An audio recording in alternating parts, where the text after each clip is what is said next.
Steve told me I had no choice but to start because he pressed the button. So here we are. Good evening. I hope you had a great day.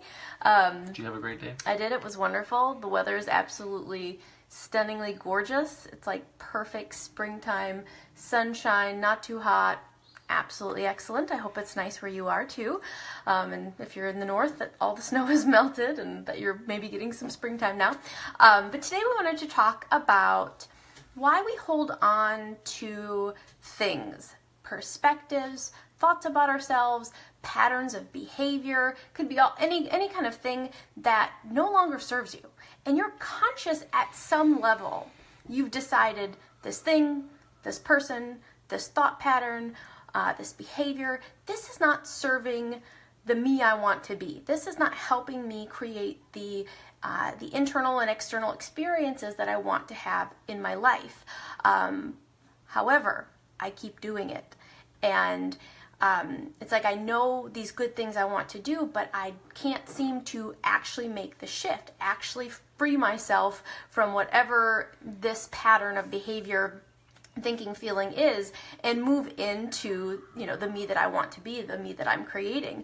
And I think that this is such an important topic because this was me for a very long time, having intellectual access to ideas, to beliefs, but not having experiential access in the moment to how to actually make the shifts, make the changes in the moment. So we just want to talk about that whole topic and just some ideas of what you can do to go from having a good idea of wanting to change to actually letting go of these things that no longer serve you and replacing it with things that do serve you.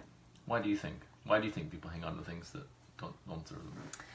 Well, it's not happening consciously. It's you still lack awareness. And awareness is the one thing. Awareness is kind of the everything. Everything that we teach, it comes back to conscious awareness. And if you're doing something that doesn't serve you, if you're engaging in a pattern of behavior, perhaps a pattern of communication with someone that you love very much, it's because you're doing it outside of your awareness. In those moments when the bad thing is done, when you do something other than conscious, intentional, aware you would have liked to have done, it's because you're doing it in the dark. You're going unconscious, you're slipping into an old pattern, and you're no longer on the awareness highway. You have taken an exit off the awareness highway and you have gone into automatic mode. That's what I think. Yeah, and that's really good. I think that the thing is, what's the key relevant takeaway from that? Like, okay, if I'm doing something that doesn't serve me,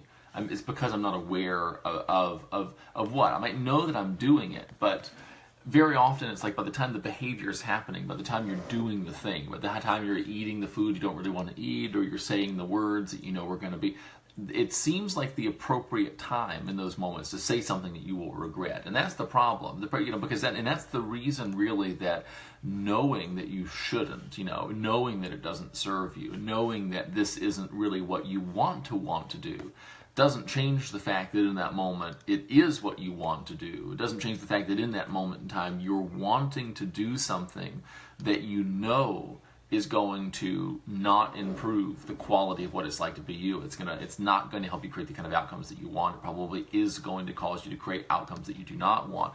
The problem in that situation is if I know that this thing isn't going to help me, but if I want to do it, well, knowing is a kind of mental thing and wanting is a kind of emotional feeling thing. The emotion, the feeling wins. So the problem there is not that we cannot prevent ourselves from doing things that we want to do. The problem is that we think in a way that gets us to the point of wanting to do something. We find some way of being that puts us in a position in which what is resourceful for us and what we are inclined to do are separate. And so I found that the key thing to do is to really kind of deconstruct that and sort of re-engineer it so that there is an increased alignment between what serves you, what will be resourceful, and what it is in those moments that you are inclined to do. It's true that sometimes stuff will come up in your life experience where you need to kind of exert what people typically call willpower in order to kind of go against your inclination. Because stuff happens sometimes. I don't know. You know how life is, right? Things happen, and sometimes something catches you off guard, no matter how prepared you are. And there will be moments in everyone's life where, because of what's going on inside, because of what's going on outside, because of what you have done, haven't done, because of who it is, where you are, and all that stuff, it's easier to do something that doesn't serve you than it is to do the thing that would serve you in that situation. And in certain moments like that, an application of willpower can be hugely useful. You know what I'm saying? But those are, someone talked about this, David Allen does Getting Things Done, which is an amazing productivity and task management methodology, talked about using willpower is like a cavalry charge. And like, if you like old-timey like battles and stuff, all the guys line up and they shoot at each other and all this, and the people on the horses, if you use them at the right time, they could absolutely just like sweep the field and change the course of the battle. However, the horses get tired, they're carrying on these guys that have these heavy armor on and all this different stuff. You can't just run the horses around everywhere, and you can't use the cavalry all the time. You have to do a charge at exactly the right moment if you're going to kind of turn the tide of the battle. That for me is how willpower works. And this is somebody used this quote, which is that like these applications of willpower are strategic, they are minimal, and you can't use them all the time. So getting back to this whole thing, why do we hang on to the stuff that doesn't serve us? It's because we are inclined to do it. It's because we are creating within ourselves kind of an inclination to want to, and what does it mean functionally to cling to things that don't serve us? It means we get ourselves to the point of wanting to do things that we've always done simply because we've always done them, even though doing those things doesn't create the quality of experience and the kind of results that we want to have in our life. And so the problem there, if you're doing that, and it doesn't matter what you're clinging to, if you're clinging to some kind of substance that comforts you, whether it's alcohol or whether it's sugar or whatever it is, if you're clinging to a certain feeling, if you hold on to kind of a victim status because in some way or another in your past that was a protective element or it was a kind of currency for you, or if you're holding on to thoughts that aren't serving you, if there's like a pattern of internal dialogue that is running in your head, you're not good enough, other people aren't good enough, so this is wrong, that thing's not right, whatever. If that stuff's there, it's there because some aspect of you, whether it's the you experience yourself to be or some kind of other than conscious aspect of yourself, because that's a really important distinction to make. There's the you that you experience yourself to be, and then there's the whole of who you are. And the you that you experience yourself to be can shift around sometimes. Sometimes I feel like the thinker of my thoughts. Sometimes it feels as if my thoughts are kind of happening to me. And which of those experiences I create depends upon who the me that I experience myself to be happens to be in that moment in time. Sometimes I experience myself to be the creator of everything. Other times I experience myself to be kind of the victim. Other times I experience myself to be resourcefully engaged with aspects of myself or my reality that aren't really working out for me. And just recognizing that those things shift, becoming aware of those shifts, taking responsibility for those shifts and learning those shifts and learning to respond resourcefully to each one of them is a huge thing too. So you're doing things or you're clinging to things that aren't serving you. I think the big picture answer is unconsciously stuff is going on that leads to that clinging. Unconsciously, there's a part of you that thinks that it's serving you, that thinks that it's keeping you safe, that thinks that there's some value in it. And that value, it may not be like an intellectual thing. It may not be that you sit down and say to yourself, gosh, if I can wake up today and if I can really make myself feel like an awful, like I've been terribly wronged, I bet I'll be able to get more of what I want out of my husband and my kids or my wife or my boss or whoever. That's not what it is at all. It's a kind of unconscious and an unexamined kind of thing. And for a lot of people, it's not even that there's a specific thing that they're trying to get. It's that they've been living this way for such a long time. Victim, rescuer, oppressor, whatever it is. They've been living with an inner critic running in their head. Sometimes, you get things done because of that inner critic that you wouldn't have gotten done otherwise, right? Sometimes that person does get you out of trouble. Sometimes that voice, if you say something ugly to yourself and then later on in your life or in your day or in your week someone else says that thing to you too, it doesn't hit you in the same way because it's almost as if you have become immunized against it. You know what I'm saying? It's almost as if they say something to you, you're like, yeah, I knew that already. And it's not shocking in that same way. But a lot of the times we are kind of loath to step out of these patterns simply because we know so well what life is like with them. we are familiar. We might be unhappy. We might be abjectly miserable. But we know what life is like. And we have this thing. There's a human bias. It's called loss aversion. It bothers us more to lose something that we have than to miss out on an opportunity to gain something of equal and sometimes even greater value. So, like, for me, for example, for me to lose $5 that I had in my pocket would bother me more than missing an opportunity to go collect an extra $5. It's just a bias that we kind of have cognitively. They tend to hit us differently, all things being equal. And so we've got that kind of protective loss aversion attitude when it comes to giving stuff up. Because if you're alive to be unhappy with your experience right now, well, everything about who you are has at least kept you alive. And so when we start going in here and messing with big things like beliefs, and we start messing with big things like values, and we start saying, okay, listen, expectation, let's see if we can raise expectations here. Let's see if we can get you in a place of consistent positive expectation. There are parts of you, perhaps other than conscious parts. When I say other than conscious instead of unconscious, I do that because when we start talking about the unconscious, it sounds like it's a specific and formalized thing.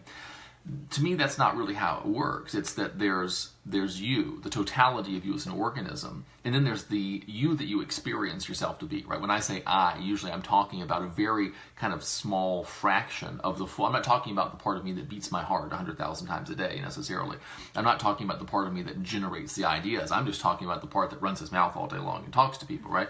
And there may be other than conscious parts of you that are thinking, listen, it's really important that we keep this stuff going, excuse me, because we don't know how important that thing might be. Mm-hmm. It's like, people, like if you've ever worked for someone or have had a very conservative person, not politically necessarily, but just in their approach to life, if you work with them or had them in the family, if you want to change anything, that person immediately just like, I don't know about that. You want to go to a different restaurant? Any unnecessary change about business as usual, that person tends to perceive that as just inviting possible problems. It's just inviting unknown, introducing uncertainty into an acceptable situation when introducing that uncertainty isn't necessary. And no matter how adventurous you are, the you that you experience yourself to be, it's important to recognize that you've got a super conservative committee inside your head that is averse to any kind of change, because it's like, listen, there's a part of our brains that think the very fact that we are alive to be having a conversation about whether we should change this belief about ourselves, the world, or other people is evidence of the fact that we should not change it, because believing as we has kept us alive. We may not be rich, but our biological program, the whole imperative here is not to be rich, it's not to be happy, it's not to thrive, it's not to have a life well lived, it's basically to survive. And when you recognize that for all of your huge aspirations, there is an incredibly powerful aspect of yourself that all it cares about is survival, which is to say all it cares about is safety, which is to say all it cares about is predictability, which is to say all it cares about is keeping things as close to the way they've always been as it possibly can. When you recognize that, you don't have to give in, you don't have to compromise, but you can begin to kind of modify your negotiation strategy, because that's like one of those things, like if I'm going to be talking to you, I'm going to tell you that you should buy my course, which I'm going to do relentlessly over and over and over in an increasing volume, just as a warning. If I'm going to try to convince you that you should do that, my goal might be very worthy. I might be very right to want you to do that thing. It might be a very appropriate thing, consistent with what I want, consistent with what you want, good all around.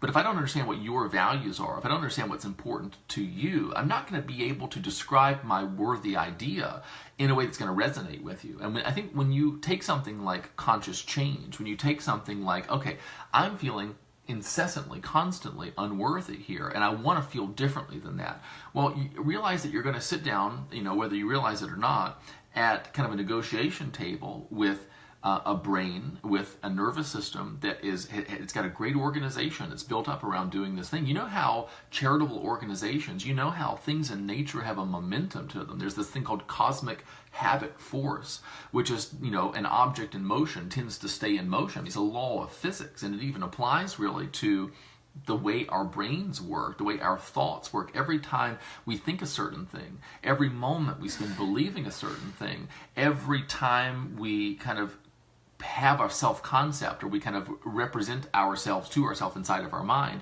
it becomes more probable and it becomes easier to make that same self-representation, to believe that same belief, to think that same thought again and again and again and again and again. There's this kind of self-perpetuative nature to everything. And so just knowing that is hugely useful, because now when you catch yourself doing something that you know that you don't really want to do, instead of saying, oh my God, I'm so stupid, oh my God, I'm never going to get better, oh my God, which by the way is a kind of surreptitious continuation of that pattern that's happening right under your nose, and you don't even recognize it because it's the you experience yourself to be saying it. As soon as it's been said, it becomes the other than conscious aspect of you that said it. It's the pattern that I'm dealing with. But if I, conscious Steve, am working on a pattern and I try something and it doesn't work and I go, oh shit, I'm such an idiot. Well, that was me saying that, right? Until it's said. And then all of a sudden, once it's said, it's just the pattern manifesting itself again. When you kind of recognize that that's going on, you begin to respond differently to reality. You know who you're talking to. You understand who you're talking to, and you can kind of tailor your message to it. And instead of the question, why am I hanging on to these things that aren't serving me? Instead of that being kind of a self-abasing, a rhetorical question, which is to say, God, why am I always doing this? Which is not, you're not looking for a real answer there. You're expressing frustration. You know what I'm saying? You're expressing anger, you're expressing desperation, hopelessness, whatever. It becomes a literal, an actual question. Gosh, why am I still doing this thing that isn't really serving me? And you actually are expecting an answer because you actually believe and are certain that there's an answer there, because you actually really know that you don't do things that don't make sense in the context in which you are doing them. And if you're doing something that seems as if it isn't serving you, you're doing that thing because the aspect of you that is doing it thinks that that thing is serving some useful purpose for you. That's a much less combative. It's a much less kind of like down on yourself. It's a much less self-deprecating approach. It's a much more reasonable, open, conscious, relaxed kind of way of like, listen, let's talk about this thing. It seems like there's some miscommunication going on. You know what I mean? And I think when you approach it in that way, approach yourself in kind of a good faith way. Do you know what I mean? Why is it that I'm as old as I am in the situation that I'm in right now, with the health that I have right now, with exactly as much of what I want in my life and no more than that? Why is it that way? And when you ask yourself that question, it's not in a judge. There's no presupposition that it should be other than it is. It's just, hey, it's fine. This is the way things are. And the way things are, by definition, I mean, that's the way things should be in this moment, for this moment. I wonder, you have to recognize there are questions that you can ask yourself right here and right now that'll take the reality of what's true for you and turn it into the reality of what can be true for you, the reality that you want. And when you know that's true, it's you just start asking kind of a better quality question. You start interacting with the reality of who and what and where and when you are differently, and in a way that is effortlessly more resourceful. And you don't do that by stressing or by tensing or by forcing or by making yourself more uncomfortable than you ever have before, or by grinding or by cracking the whip on yourself, or exercising immense willpower. You do it by actually relaxing, loosening up, and just kind of watching and looking at what's true with kind of a faith and an understanding that your engagement right here and right now with what's true is going to allow you to turn what is into what can be. That's very much an awareness thing, because when you really begin to see this stuff, this just starts to make intuitive sense. When you kind of step out of that stream of thought that those patterns are generating and you just do awareness, you just do watching, you just do observation, you start to not speculate about what's true for you, but you start to observe. It's not, oh, maybe when I was younger this, that, and the other thing happened. You observe what you're doing right here and right now. There is just this empirical, you can just watch it here and now, and you can say, gosh, I have a habit of systematically focusing my mind on what I don't want. And actually, it's funny, because when Steve talked about focusing on what I do want, as soon as I set that as a possible goal for me, the very first thing that I thought to myself was, gosh, I really hope I don't focus on what I don't want. I really don't want to mess this up by focusing on what I don't want. There, it just happened right there. Isn't that interesting? That awareness is such a powerful thing. It is. It's really good. The person who kind of inspired the topic for tonight, we were in our chat. She mentioned at one point just kind of like wanting, like ending up kind of in a bundle of like searching for, okay, well, what is it? Well, why is this happening? And trying to make these connections and trying to like look inside to discover what it is that's causing this, that, or the other thing.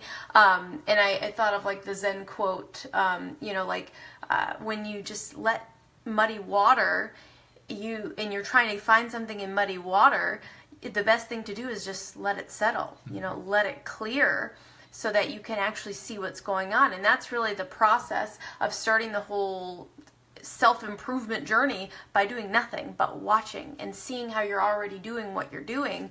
And I loved so much, and I kind of got it in a new way when you were talking about I really love the analogies, and I really love the one of like kind of all the inner stuff going on being this corporation, and how like we experience ourselves, that conscious I, me, as a small part of this big organization. And a lot of times we feel like a victim of like all this other stuff that's going on, and we feel like it's subconscious and we're not really in control of our lives, and we don't really create our thoughts and feelings. They just kind of happen to us.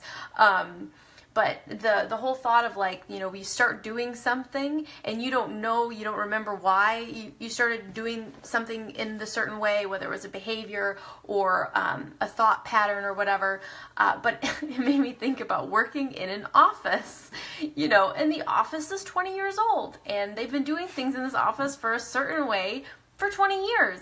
And, the new people come on into the office fresh out of school, and they've got all these ideas and they want to do things in a different way, and how it's met with much rejection, and the person ends up getting frustrated, and they're like, this doesn't make sense, and that doesn't make sense, and this doesn't make sense to me, but we've always done it that way. And that really, if you think about your really interesting, like yourself, so the conscious you that, or the you that was like a baby and then has grown up all this time, but then like your ancient tissues you, and you think about the G&M perspective about the way things have always been done. If this is going on, this is the response, and how you don't feel like you're a part of that, and you don't feel like you're like, why are these decisions being made? That doesn't make sense. But again, when you kind of see the totality and you see it in this new context, it all does make sense. Well, it's funny because like the standard kind of biological preference is for the status quo. It's everything about our brain, our mind, our body. It is, hey, we're still alive, don't fuck it up. That's literally it. Like, that's that tendency. That's that fear. That's that, and it's not just fear of public speaking or fear of going out for a new job. Very often, if you go out for a new job often enough, going out for a new job is not an unfamiliar thing. If you're constantly in the job market, like, and it's just the nature of like what you do, like if you're itinerant or something like that, that is not inherently disturbing. Public speaking is not inherently disturbing. It's doing different. And when you recognize why that's the case, when you recognize why, if we go and do something that we've never really done before, we can be a little, I guess, uncomfortable, a little nervous about it. I remember when we went to like those entrepreneur meetings, I felt like a little unsure just because it was so unfamiliar to me. There is a critical moment I think though in the lives of people where you become almost familiar with doing unfamiliar things. And I think recognizing that we're living in a world that is very different than the world in which most of these biological programs, most of these psychological tendencies developed, right? There used to be a lot of things that would kill you in nature. On the plain, in the jungle, in the prairie, whatever. And now in our modern life, we experience the same sensations of danger, but we don't live in the things that kept us alive in the past are now really preventing us from thriving. And that's so important to recognize, is that the people now who are really exceeding, and this is this interesting thing too. I think if you look at things like income, like the vast inequality that exists between earnings among people, I think that a lot of it comes from, there's a lot of factors probably involved, but a lot of it is that there are certain people who do a better job of breaking out of those patterns of enduring that discomfort of uncertainty and fear, who have managed to reframe that and create a positive experience of it, and therefore they're doing new and different things. And when you do new and different things first, and those things work a lot better, the returns on that are tremendous. And I think it's just recognizing, like, listen, there's nothing wrong with you. And this is just such an important thing. And you are the way that you are right now, for now, and there's nothing about you that can't change, but there's nothing wrong with the fact that you are who you are, where you are, when you are right now. And one of the huge things for me, and this is something I try to emphasize to people so much, is like, if you will spend some time meditating every day, and I don't mean like necessarily sit down and meditate, just thinking about the fact that if there are certain life circumstances that exist for you right now. There are certain personality traits that you have, or imagine that you have, or think that you have, or certain personality traits that you think that you're missing. And then there are certain desires that you have. Desires for physical objects, desires for relationships, desires for changing kind of your internal experience. If the desire exists there, it's possible for you that a desire and a reality that are incompatible don't really cohabitate. They don't really, coexist together.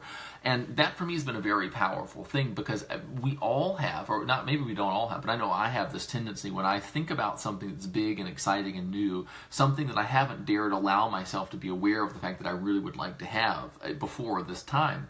The very first thing I do is scan my present situation. If I'm not paying attention, I'll scan my present situation for all the reasons I probably can't have it, all the reasons it's probably not possible, all the reasons it probably won't work out, all the reasons it can't be done, all the reasons I can't do it, all the reasons I could have done it if I would have started then, or if I would have done this, but now because of these things, and recognizing that story. So that's something that I would be holding on to, and I don't think that when we talk about holding on versus letting go, holding on to things that don't serve us, letting go of things that don't serve us, and moving on to new things, it's not like you let it go once and it's gone forever. It's not a balloon that you let go of when you're 3 and it goes off and it's gone forever.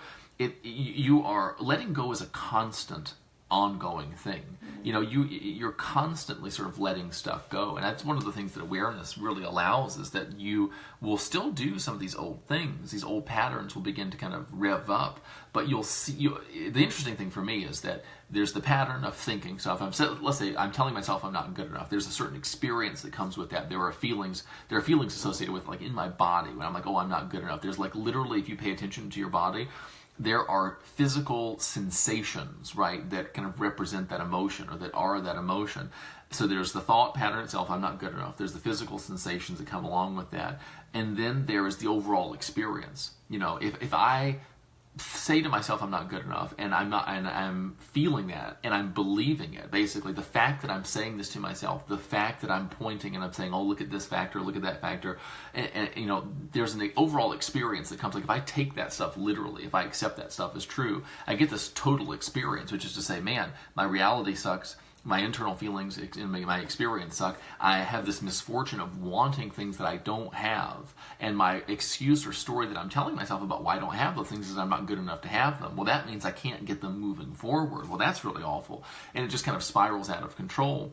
If I'm aware, though, if I'm conscious of that fact that that's happening, the first thing in the change process that happens for me is that I let go of the experience. I very often, and this was true for a long time, it'll still happen even now, I'll still be thinking the same old crap. Sometimes I'll even still be feeling the same old stuff, but I watch it and I recognize this feeling is just what it feels like to think those thoughts.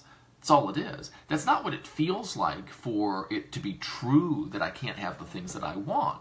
It's just what it feels like for me to be in the shower, or in the bedroom, or in the living room, or in the kitchen, or walking down the street, saying the things to myself that I'm saying right now. And so, even though I've got the same thoughts, I've got the same feeling, I release the experience. I release the belief that it is actually literally really true. It ceases to be about Steve and what's possible for him.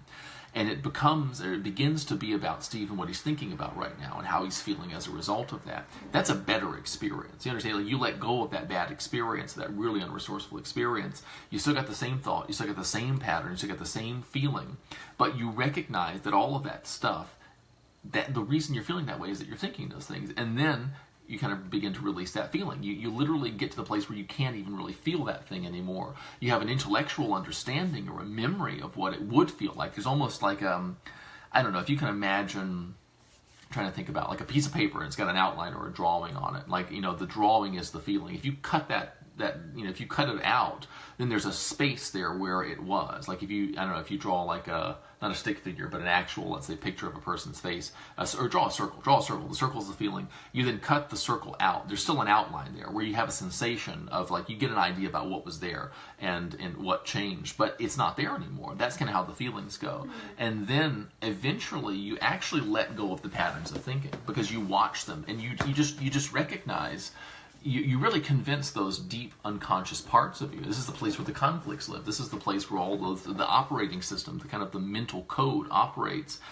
It gets the picture. It says, oh, wait a minute. Okay, we know for sure that's complete bullshit. We know for sure that's not necessary. We know that the conscious mind has demonstrated to us beyond a shadow of a doubt that there is absolutely nothing to lose from giving this thing up. And that's really what awareness is about for me. It's about convincing. You got to see. You ever explain to like an older person who maybe doesn't know technology, or maybe who doesn't understand social media, or sometimes it's a person who's your age, and when you try to explain to someone who's not familiar with the topic and they're not particularly inclined to understand what you're talking about, but their lack of understanding is really causing a problem for you, or it's inconvenient. It's like, you have to be kind of patient and you have to be kind of thorough. You have to be willing to say the same thing more than once. You have to be willing to say the same thing in different ways. You have to be willing to say the same thing in the same ways at different times, same things in different ways at different times. If it's important to get that message across, sometimes you have to do more than you think you should have to do. And that's just a decision that we have to make about whether or not that communication is important enough to do what it takes to get it across, to get better at communicating, to be more patient with communicating. That's how it is in communicating with yourself. I mean, it really is. And when you become aware of this stuff, when you see, oh, that feeling of anxiety, that's just what it feels like to think those thoughts. And actually, I've thought different thoughts. I've deliberately shifted my focus and nothing bad happened. And actually, do you know what? I remember one night I was worried about something bad happening the next night. And I was lying in bed losing sleep over it, and I was really anxious. And I consciously and intentionally shifted my focus, and I began to feel better, and I began to make pictures of what I wanted, and I drifted off to sleep and had a nice night of sleep. The next day, the thing I was worried about happening, it happened. The bad thing that I didn't want to have happen, happened. My boss confronted me about that error, or my spouse was angry with me about that thing, or my child did in fact get kicked out of school, or whatever. It happened. But you know what? There was about 5 or 10 yards between me and that thing happening.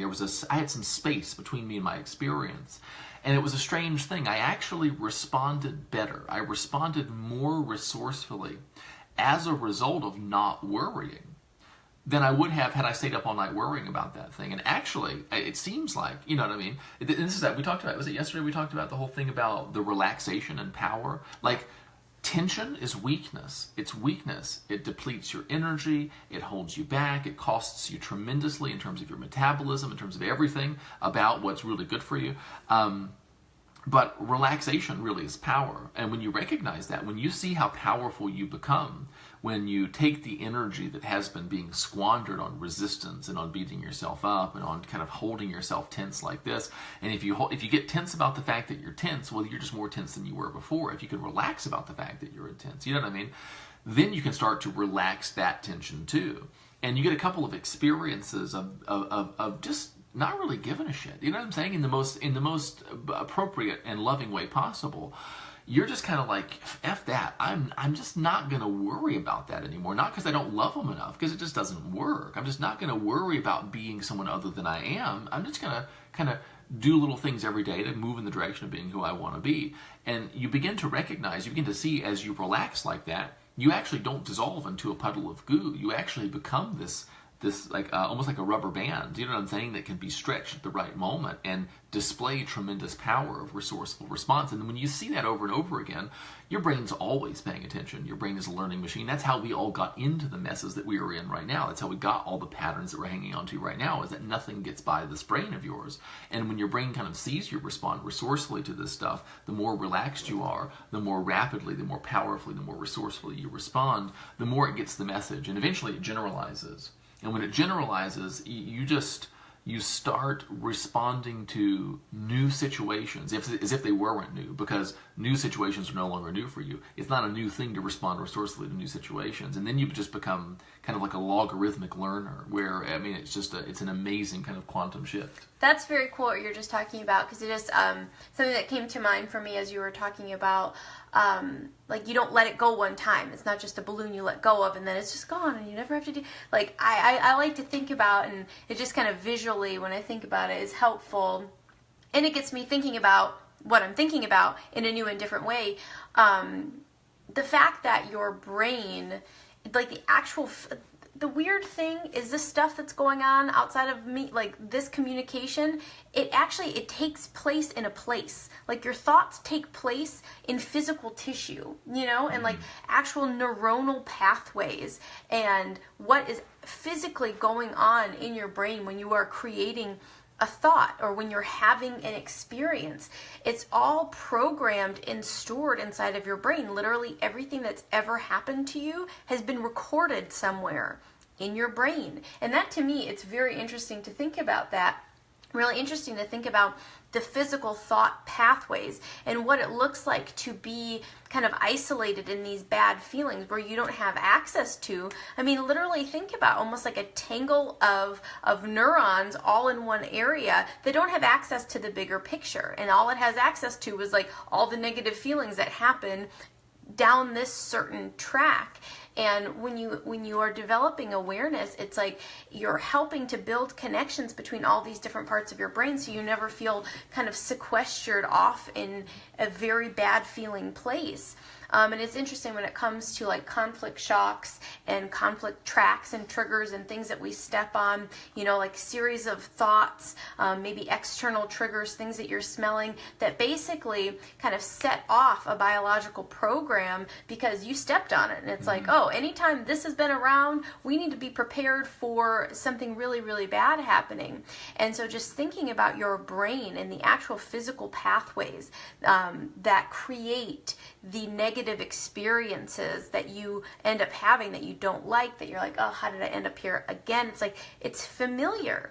It's familiar. It's easy to go there. The pathways are nice and clear, and they're, if you're like a trail that's been worn over and over, it's much easier if you're going on a hike in the woods to walk on the path that's been trampled over and over again. It's more difficult to go where there's brush and there's, it's not a well-worn path, and so it's more difficult to go down it. But as you start to kind of clear the path and make these connections, you can rewrite that program so that things that have always been traumatic for you in the past, or thoughts. The thought that came to me was like, when people have like a really crappy tattoo that they get, and it's just like, it looks terrible, and they realize it at some point in the future, they're like, oh wow, yeah, that $50 tattoo was really a bad choice. And then they get like a big beautiful tattoo to cover it up, and you can't even tell it's there, especially if you get somebody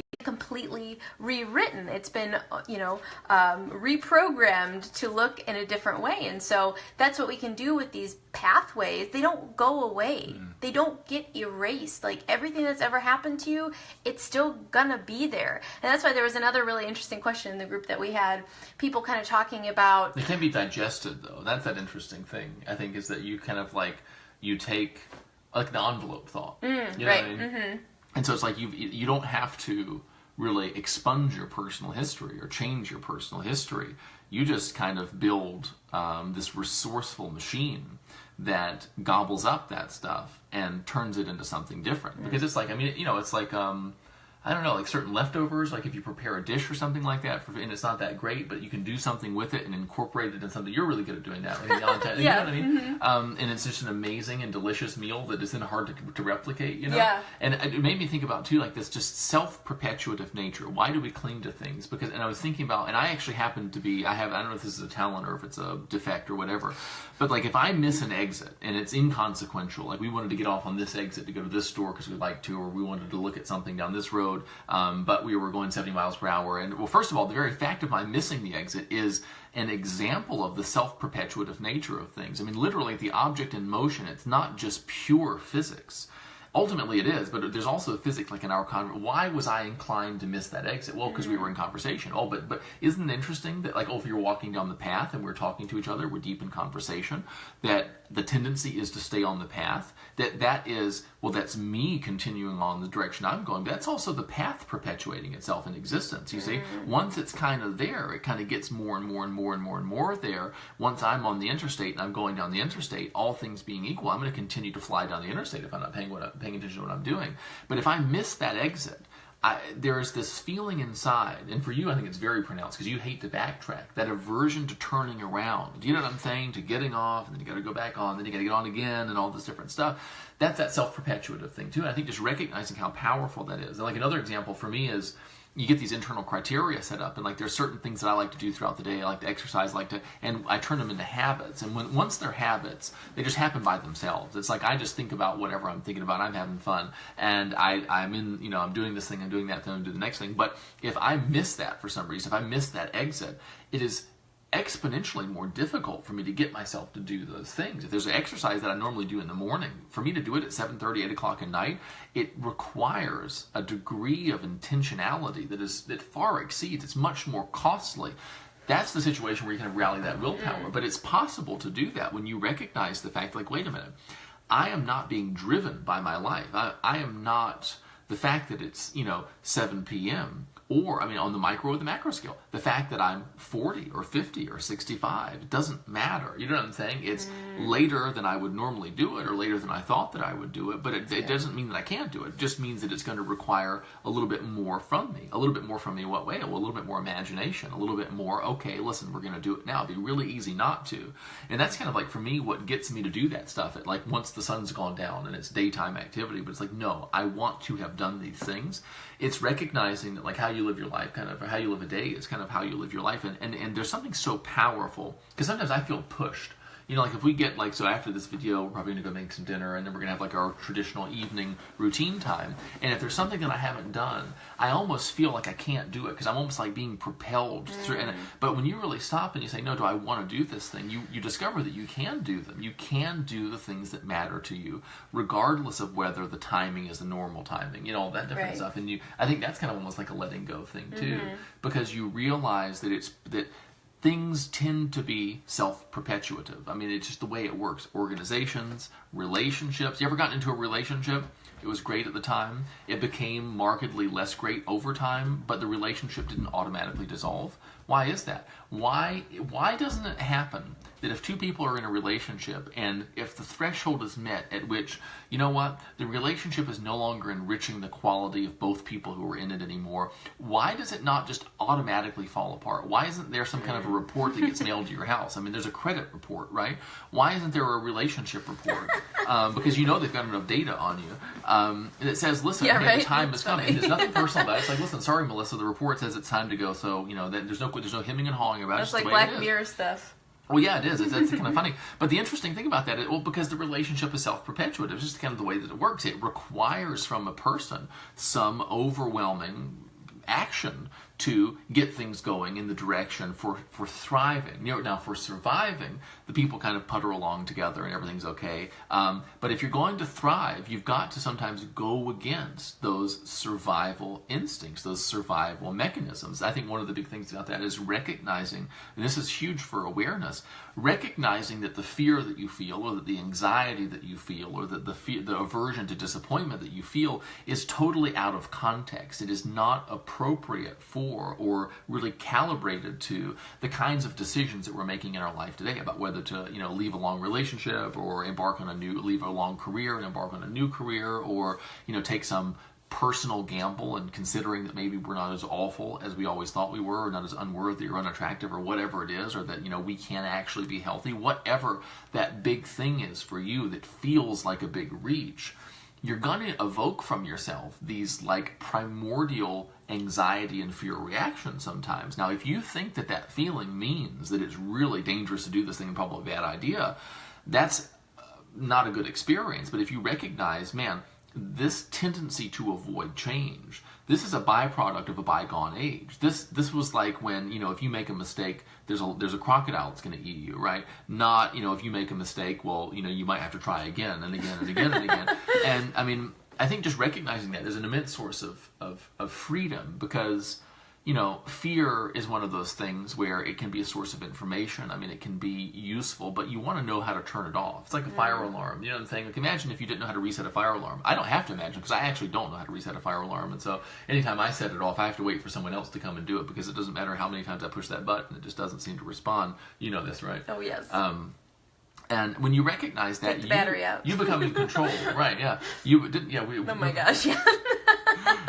We had an apartment one time that, like, the fire, I think it was, I was cooking, I'd always be cooking stuff, and the fire alarm, and we had to take batteries out and had pieces of them all over. And it wouldn't even stop even if it wouldn't. It was crazy. But when you recognize that, you can use that thing. It's a wonderful thing to be able to feel like 8, 9, 10 out of 10 fear, and deliberately decide through meaning assignments, through paying attention to your beliefs, just simple practice, that there is no point at which that physical feeling has to cause you to decide to run, to decide to shut down, to decide to give up. And that's just such a powerful thing. When you recognize that, like, it doesn't have to mean what it's always meant up until this point. You know what I'm saying? I mean, and what does it mean that you've clung on to the things that you've clung on to for as long as you have? Does it mean that you'll never let them go? Because I talk to people who tell me that all the time, that I have believed this my whole life and I'm not going to change. And I say, well, the fact that you've believed it your whole life isn't a problem. The fact that right here and right now you think, you have decided that the fact that you've believed this your whole life means that you won't ever change, that's a problem. Do you think we can work with that? I don't need to do anything about the fact that you've been thinking the way that you've been thinking for your whole life. We just need to work on right here and right now the meaning that is active. If it's in the past, it's not affecting you. It's not affecting you. The only thing that can affect you is what's happening right here and right now. You could be thinking about the past right here and right now in ways that aren't really serving you. You know, in the cases of people who have had, like, really severe, like, their brain has been impacted by things that have happened in the past, well, you're still responding to the reality of your experience right here and right now. And that experience may be informed to some degree or another by things that have happened in the past. Here is where the action is at, though, without exception. It's like the stuff is going on right here and right now. When you pay attention to right here and right now, which is really what awareness is, about observing, noticing what you're doing, the way you're doing it, and noticing the responses, the results that you're getting. And a really key thing is observing the relationships between those things. And that was the thing for me, like the big thing about awareness was internal. It was noticing these little paths that my mind seemed to take. And it really almost feels like as the thoughts flow from one to the other, it feels like it's like a roller coaster going through these neural pathways, you know. And if something kind of like triggers me or something like that, it's like, okay, we're in the circle where we can get on the, you know, we've gotten off the roller coaster, we're on the merry-go-round of bitching and complaining and finding fault with everybody else. And when you recognize the fact that once you're on there, it's easy to stay there, it means something different. So the fact that I'm finding fault with you, and I'm finding fault with Shmuel, and I'm finding fault with our situation and all this different stuff, all that means is that I've gotten on that merry-go-round. And the fact that it feels so right to be there doesn't mean anything other than the fact that I'm there. It feels right to be where I am, you know, and so you decide to go somewhere different instead. You just develop this profound capacity to take conscious control of what it's like to be you. And that's what this is about, really. Not about feeling wonderful all the time or feeling happy all the time. You don't have to feel any way all the time. I don't think anybody really wants to feel one way all the time. You need, though, and I think that you deserve, a sense of empowerment, a sense of control. You need to remember that you're the CEO again. You know, I was just listening to something about Ivan the Terrible when the Tsar of Russia, when he was, I guess his parents died when he was really young, and this mean family kind of took over the castle, and basically, like, they shunned him and pushed him around and, like, made fun of him and all this different stuff. And he forgot who he was for a really long time. And then one day he just went like this, and he realized who he was again. And he had all those people killed. He just, like, in an instant, like, rallied, like, the palace guards, and they were gone. What was different is that he remembered who he was, you know. And when you remember who you are, CEO of your life experience, if the employees, if the unconscious mind, if certain patterns of meaning assignment, of programming that other people have put into you, of personal history, of societal expectations, of culture, of whatever the bullshit is, if something is kind of running roughshod over you, when you begin to recognize the fact that, like, you're the CEO of the company, you get to decide how this thing is going to go. You know what I'm saying? You are the forefront, really, of this organism. And the fact that you are conscious, I mean, consciousness is an incredibly powerful tool. It's the thing that allows everything else to be changed, that you have kind of dominion over this organism because of where you are in the hierarchy of the organism's kind of, the corporation of it. And so when you recognize that, when you start to kind of exert that power, when you become adept and good at it. I mean, imagine if you were the CEO and you were absentee and you were letting the custodian push you around and all this stuff for 50, 60 years, and all of a sudden you said, okay, I'm going to take conscious control of my mind. I'm not going to think that. I'm going to think this. I'm not going to believe that. I'm going to believe this. People would probably laugh at you. There would probably be some resistance there. But if you communicate to your employees in a sort of compassionate but firm way, no, listen, I know how things have been, this is how things are now and how they're going to be in the future, eventually you find a way, and it's your responsibility to do this, to find a way of communicating to the you that you are that persuades the you that you are to become the you that you desire to be. And I say that it's your responsibility because if you don't do it, it's not going to happen. That's all that means, is that you have the ability to respond to the you that you are in a way that causes the you that you are to transform into the you that you really want to be. And that's a nice thing. I think it's a really good thing. I think you're capable of it. It would be a shame if you didn't do it, given the fact that that's the whole point of really kind of being here, I think. And when you really tap into that, you start to say, oh, okay. It takes a while to get used to that whole idea. And being the CEO isn't always a tremendous amount of fun, but it's always powerful. You know what I'm saying? It's always better than forgetting that you were the boss. Mm-hmm. And that's that thing. Being the boss often is fun. Being the boss often is wonderful. But it's never disempowering. It's never, and I think that's that thing. When you step into that identity, you're in really good shape. You know what I'm saying? Debbie's wondering if you're breathing.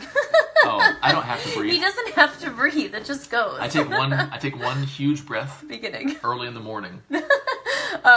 I did want to briefly mention how powerful that is, that you individually taking control and not outsourcing your tinkering to anybody else.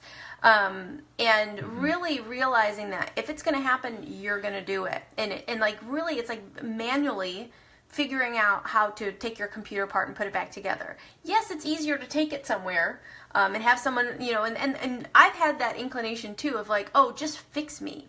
Just somebody come and do some kind of procedure to me, some type of hypnosis, some type of energy work, some type of, give me something. That's why we love pills. Pills are great. If you could give me just one pill and it'll make me never think a negative thought again, that would be... pill. That would be awesome. If you could, give me a pill for all of my negative patterns, give me a pill for, ever, causing communication issues with you, just give me a pill for it. And you know what? It would probably work because of the placebo effect, because if we believe that someone's doing something to us that's going to fix all of our problems, it'll work for a while. But the thing is that takes some of your power away. When you give someone else the responsibility or, the power over you, and people will swear that it worked. I had this procedure done, or I had this therapy, I had this thing done to me, and it was like years of problems just crumbled away. You did that without you took whatever was done to you and you rewrote meaning in your mind outside of your awareness, and you created the positive change that you wanted based on the whatever it was that happened to you.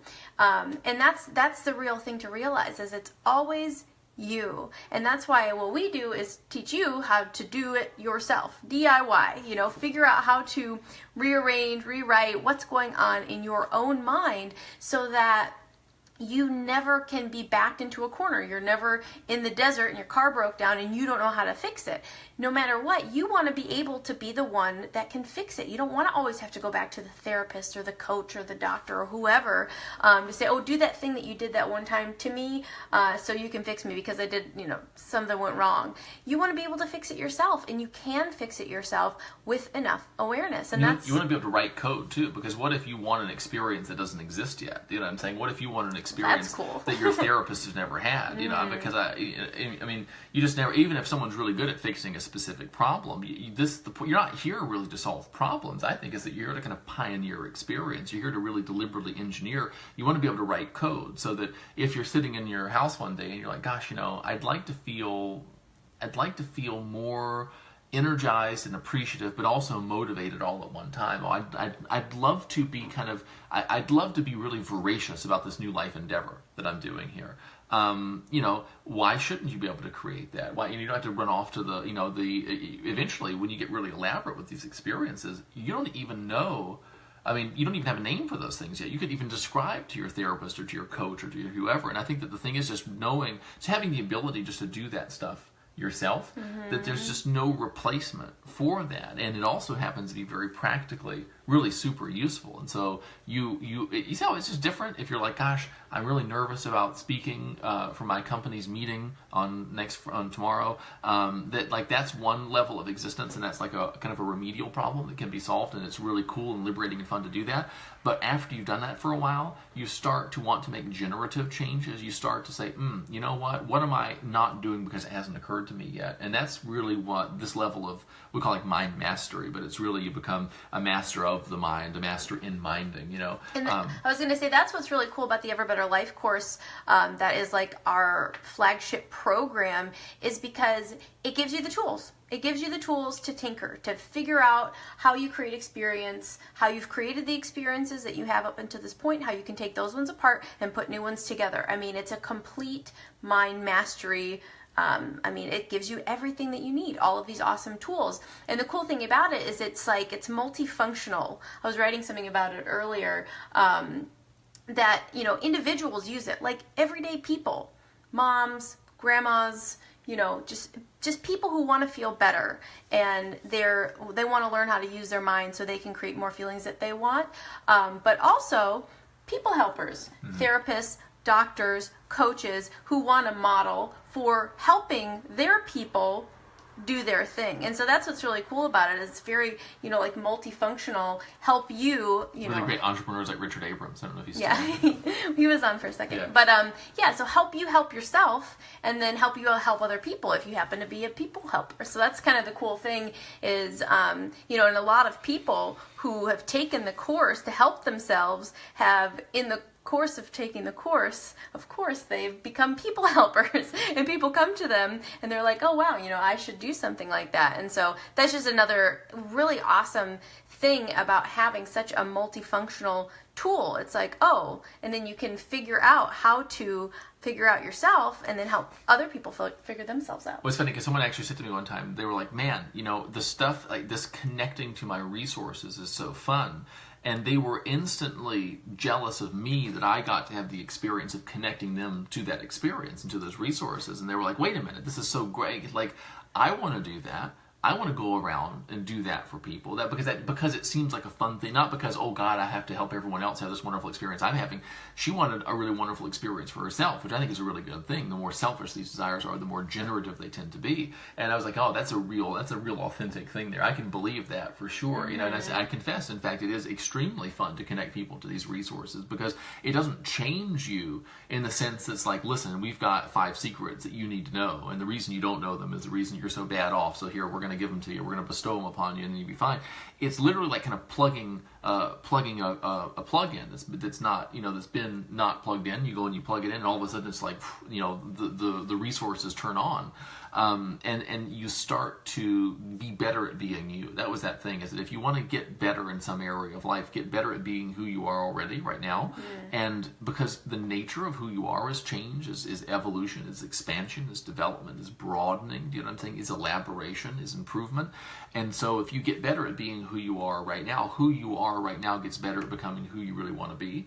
And when you recognize that, it really you just get into this perpetual flow state. And that's a really wonderful place from which to exist, in which to exist. All of the above. And to end the video, well, we hope you guys had a wonderful time with us. We love you all, and we'll see you again very soon. Thanks. Have a great night.